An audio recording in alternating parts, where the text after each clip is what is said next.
वज़ीर आला पंजाब मरियम नवाज ने अस्पतालों में रेड और ब्लू कोड इमरजेंसी सिस्टम नाफिज करने का हुक्म दिया है। इस पर हम बात करेंगे डॉन न्यूज़ के रिपोर्टर अदनान शेख से।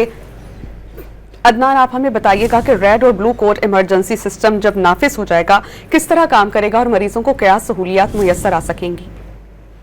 जी बिल्कुल, वज़ीर आला पंजाब मरियम नवाज शरीफ के ज़ेर सदारत खुसूसी इजलास हुआ जिसमें प्राइमरी एंड सेकेंडरी हेल्थ के में बेहतरी के लिए अहम फैसले किए गए और मरियम नवाज शरीफ ने हॉस्पिटल में रेड और ब्लू कोड इमरजेंसी सिस्टम नाफिज करने का हुक्म दिया है और हॉस्पिटल में 2 रोज के अंदर रेड और ब्लू कोड इमरजेंसी सिस्टम नाफिज करने और डॉक्टर को रेड और ब्लू कोड सिस्टम की रिहर्सल और ट्रेनिंग करवाने की हिदायत की गई है।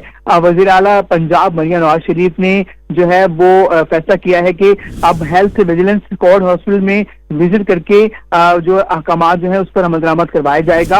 और इस मौके पर मरियम नवाज का ये कहना था कि मरहलावार इजला में तरबियत याफ्ता डॉक्टर्स की तैनाती और कैथ लैब बनाने के मंसूबे का जायजा लिया जाएगा। और उन्होंने इस मौके पर कहा कि कैथ लैब प्रोजेक्ट की तकमील तक डिस्ट्रिक्ट हॉस्पिटल में कंसल्टेंट और हार्ट सर्जन की मौजूदगी यकीनी बनाई जाएगी और हार्ट कंसल्टेंट और सर्जन हफ्ते में 2 मरतबा डिस्ट्रिक्ट हॉस्पिटल में जाकर खिदमात सर अंजाम देंगे। उन्होंने कहा कि वो नहीं चाहती कि कोई मरीज, दिल का मरीज जो है वो उसे इलाज की सहूलत ना हो और वो जान से चला जाए। उनका मजीद कहना था कि डिस्ट्रिक्ट हॉस्पिटल में कंसल्टेंट और सर्जन की तैनाती यकीनी बनाई जाएगी। और उनका ये कहना था कि हॉस्पिटल के equipment audit, death audit, lab audit और नर्सिंग ऑडिट और रिकॉर्ड ऑडिट भी जो है वो किया जाएगा। जी अदनान, बहुत शुक्रिया, आप अपडेट कर रहे थे।